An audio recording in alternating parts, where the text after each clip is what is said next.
Congratulation, বাংলাদেশের অন্যতম সেরা দল, বাংলাদেশ প্রিমিয়ার লিগের সেরা দল নোয়াখালী এক্সপ্রেস পয়েন্ট টেবিলের শীর্ষে তলানের দিক দিয়ে লাস্ট পর্যন্ত 7-আপের স্বাদ গ্রহণ করলো হারের দিক দিয়ে।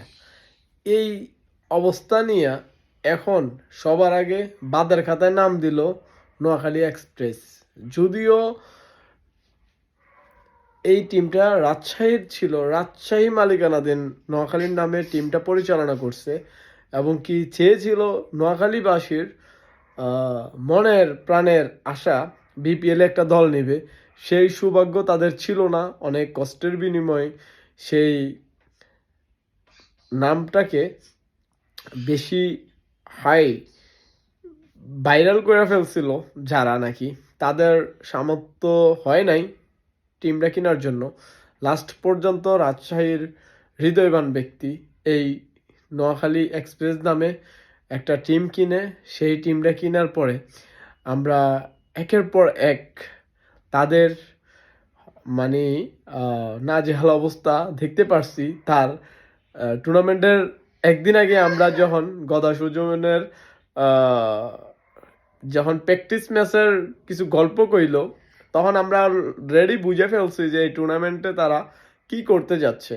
বাট টানা হ্যাক্সা পূরণ করে ফেলছিল হারের দিক দিয়া। তারপরে দেন দুইটা ম্যাচ কেমনে জিতছিল আর কি। এখন আবার আজকের হারের পরে 7-আপের স্বাদ গ্রহণ করছে। এই 7-আপের স্বাদ গ্রহণের মাধ্যমে তাদের টুর্নামেন্ট থেকে বাদ পড়ার তালিকায় শীর্ষে ছিল।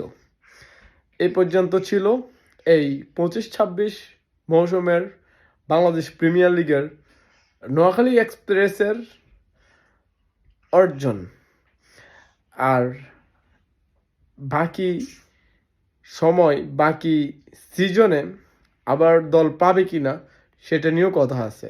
যদিও দল কিনতে পারে, এই দলটাকে গোছানোর জন্য, এই টিমটাকে ঠিক মতন চালানোর জন্য যে অভিজ্ঞতা দরকার আছে, অনেক বেশি টাইম এই দলের প্রতি দিতে হবে, অনেক বেশি সময় পার করতে হবে।